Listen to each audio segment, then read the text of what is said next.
Story 1. Apologies in advance for this being long.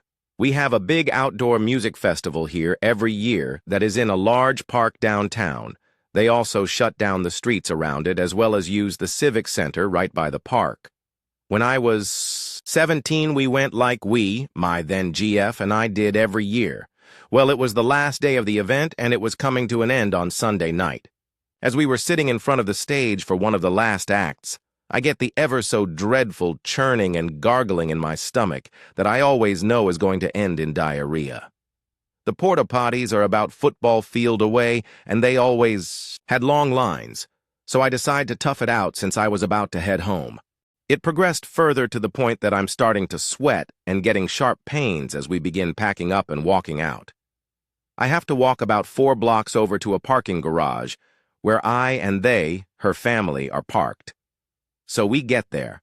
I'm clinching, trying to hold it together, and she is doing the usual drawn-out teenage goodbye, which feels like eternity. Finally, she leaves, and I head up to the middle deck, about 3 floors up, they were on the bottom, to my car.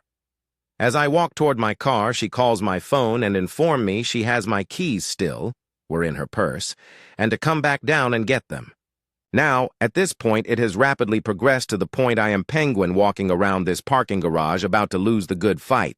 I get back down and get my keys. She draws out the "I love you, I'll miss you, blah, blah, blah" again, and I'm about to just run away. She leaves, and I think maybe I can get back in and just hold it till I get to the porta potty.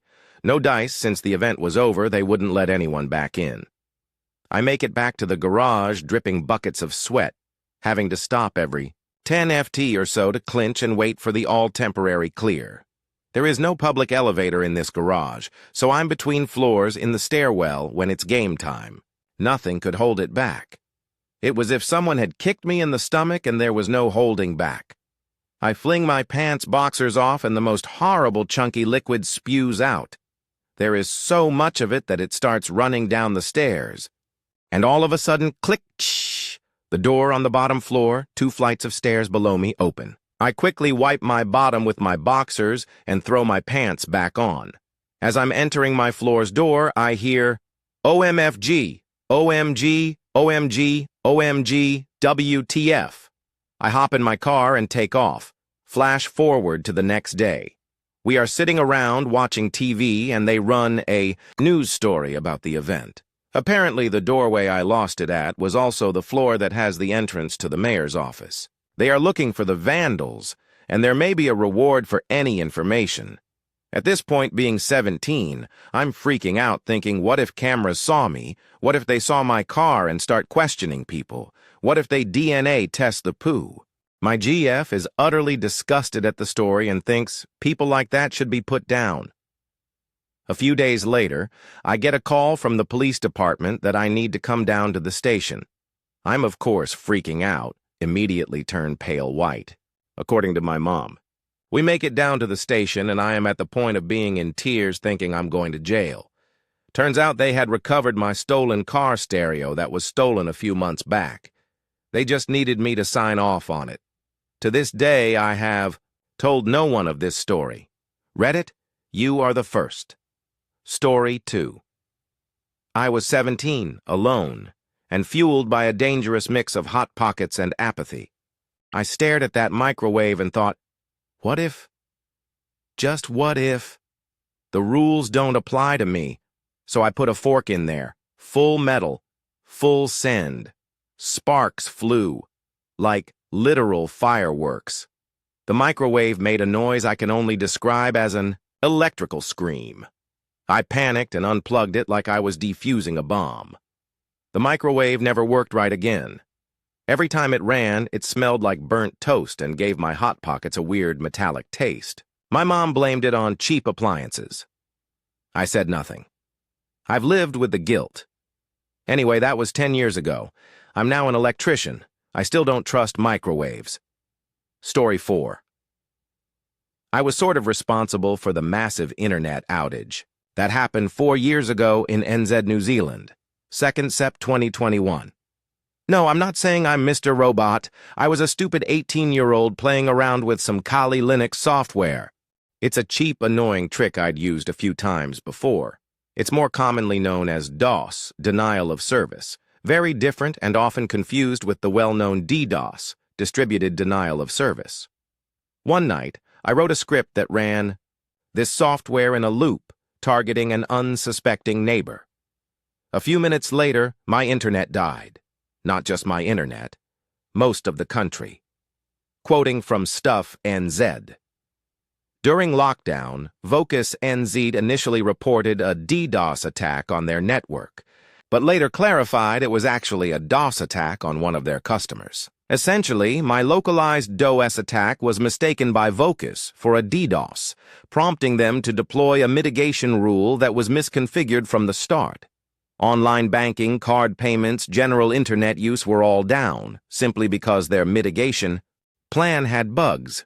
Vocus kept a lot of details to themselves. I'm roughly a year away from completing my Bachelor of Computer Science degree, with a major focus on cybersecurity. I hope to improve cybersecurity here in New Zealand. It's honestly still pretty underdeveloped in some areas. Story 3. It's not uncommon as a teacher to have students who are a bit behind the curve in certain aspects, but 99.99999% of the time they are keen on something.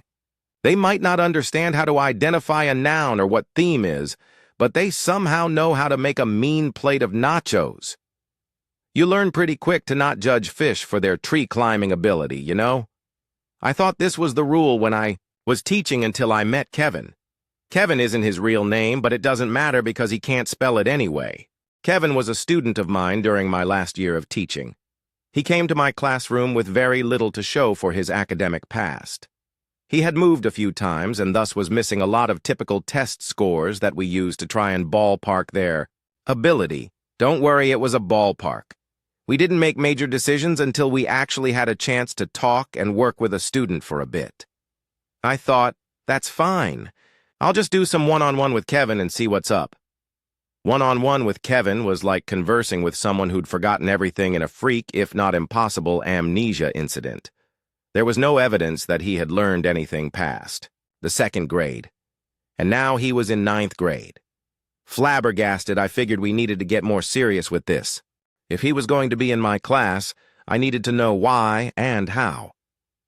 I decided to meet with him, his guidance counselor, his parents, and another teacher to see what was really going on. This is where it all became clear. It was by some incredible fluke that his family hadn't been wiped off the face of the earth years ago. Odds are, his entire heritage was based on blind luck and some type of sick divine intervention that saves his family every time a threat presents itself. Kevin was the genetic pinnacle of this null achievement.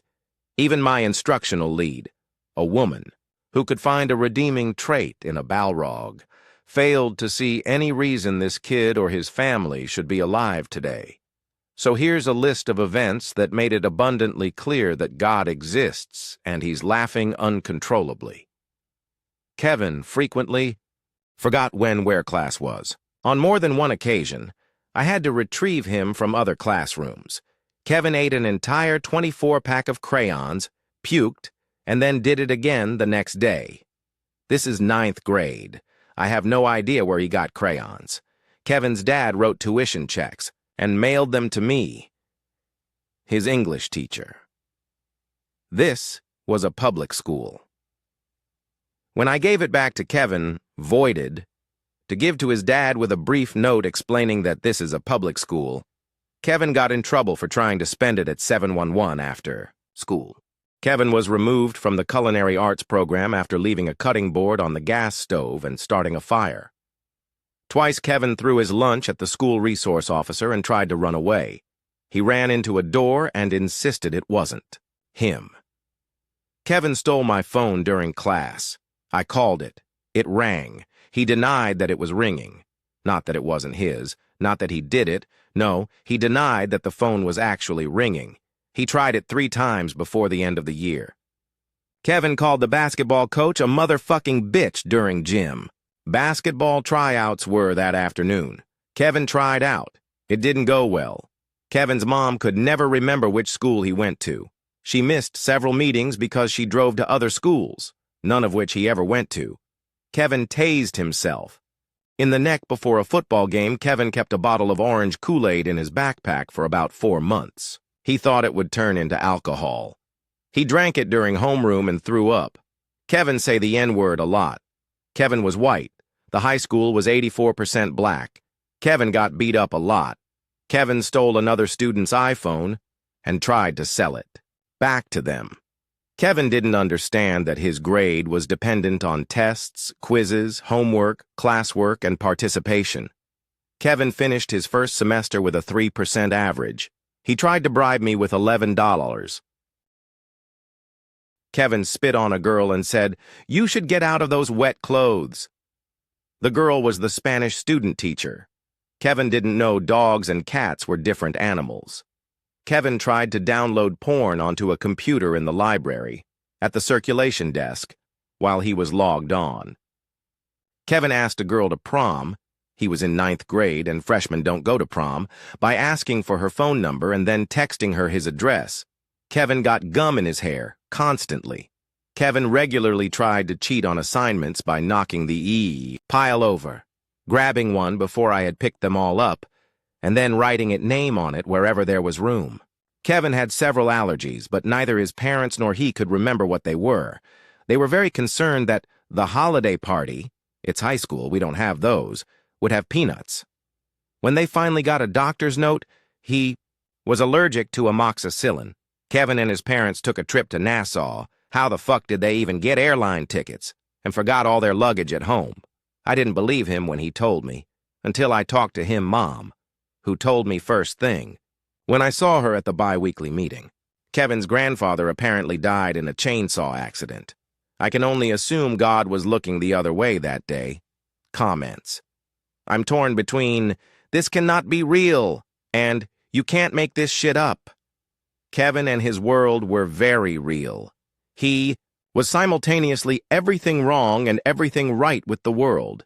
He was a testament to the fact that anyone can do anything. Last I heard, he wanted to join the Air Force. Oh, God. I had a neighbor that fits this description perfectly. Once dug a trap hole in my friend's backyard and covered it with leaves, then proceeded to fall into it, and we had to pull him out. Would repeatedly climb the tree in his front yard all the way to the top, then fall out of it every time. Except the one time that he didn't, and we had to call the fire department because he couldn't remember how to climb down. Was riding his bike to our house in swim shorts with a towel around his neck, leaned too far over and the towel got stuck in the spokes. He flipped over the handlebars and the bike flipped over and landed on top of him. We wouldn't let him near our trampoline because we feared for his and our lives. He's now a high-ranking Army man. Edit. He was on leave and came back to visit last winter. His car slid and he took out my neighbor's mailbox and we had to help pull him out of the ditch. It wasn't even icy. It terrifies me that they let him touch guns. I really didn't understand how dumb his parents were until they went on the trip and forgot their luggage. I think I must have gone to high school with Kevin's cousin. We'll call her Kelly. Kelly also found it difficult to remember where her classes were. We went to a tiny school. There were 4 possible classrooms to choose from. She showed up on the weekends sometimes. Kelly pulled the fire alarm because she wanted to know what it would do. Not once, not twice, 3 separate times. And the real kicker, it took Kelly until 10th grade to realize she was left-handed. She had always just thought her left hand was her right hand because it was the one she wrote with. Kevin sounds like he is autistic. I work with clients with autism and his behavior matches perfectly. Hopefully he got help at some point because I've seen people with similar behaviors improve quite significantly. They just need to be worked with some, and then it's easier to see that they are just as unique and interesting as anyone else. That was what most of us, i.e., his teachers, thought. But no one seemed to diagnose him with anything. He learned just like everyone else, but never appeared actually utilize it or make decisions based on it. It was as if his brain was set on selective write-only mode. Kevin is clearly destined for greatness in Congress or the White House. You know it's bad when you have to remind yourself that Kevin was in high school at the time and not a kindergartner.